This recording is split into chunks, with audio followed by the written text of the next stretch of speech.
Religion. It's a pretty controversial topic, especially here in the U.S. The idea is that we're a nation blessed by God. The founding fathers founded this nation on religious freedom. But a lot of Christians, using Christians because that's the majority of people that believe this, think this nation was supposed to be a Christian nation. Well, we also get into debates because the religious faculties in this country are saying men and women are the only ones that are allowed to get married. Gay couples, lesbian couples, that's not good.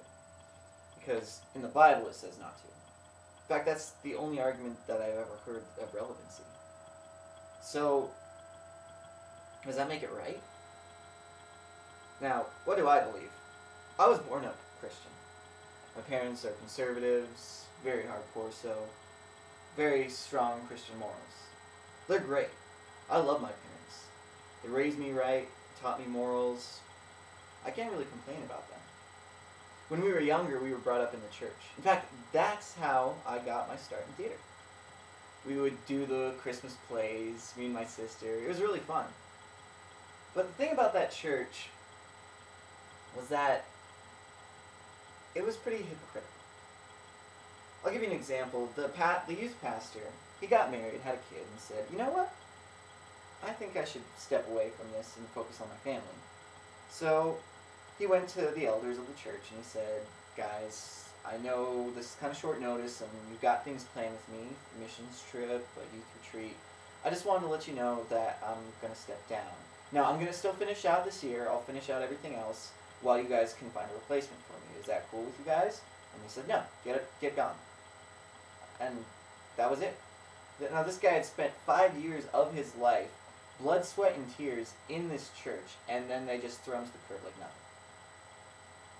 I'm like, what? That's awful. And then another instance of this is when another youth pastor named Dan, who replaced Corey, they kicked him out. Now this man, he lost his wife. She died of cancer. And then he started seeing another divorced woman. And they fired him. I'm like, is that right? It's so hypocritical. Well, not to judge all Christians based off of this, but it kind of turned me away. I stopped going to church there, and a lot of my friends did too. Now, I also, after high school, started hanging out with a bunch of atheists. My best friend's an atheist. He's a really smart kid. And he is more compassionate, less judgmental than I am. And that's something that my faith calls me to do.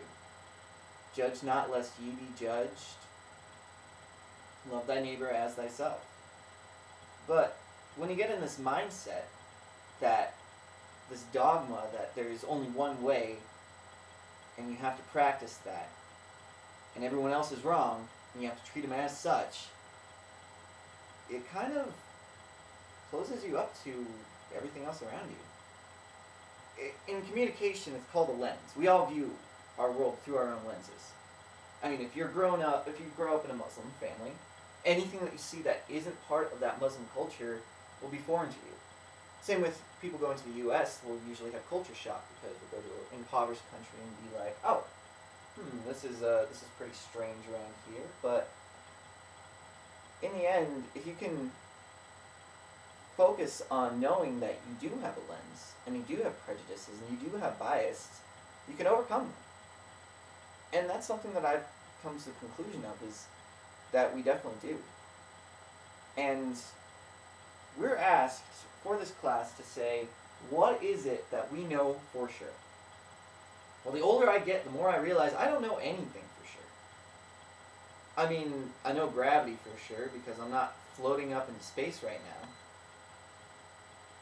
But what I don't know is there a God or isn't there a God?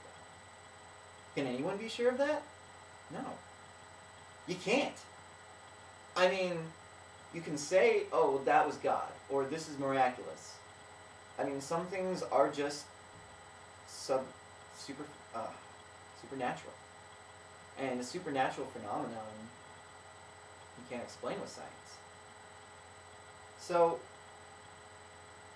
the more I realize if I don't know everything, that's the way I'm going to find out things.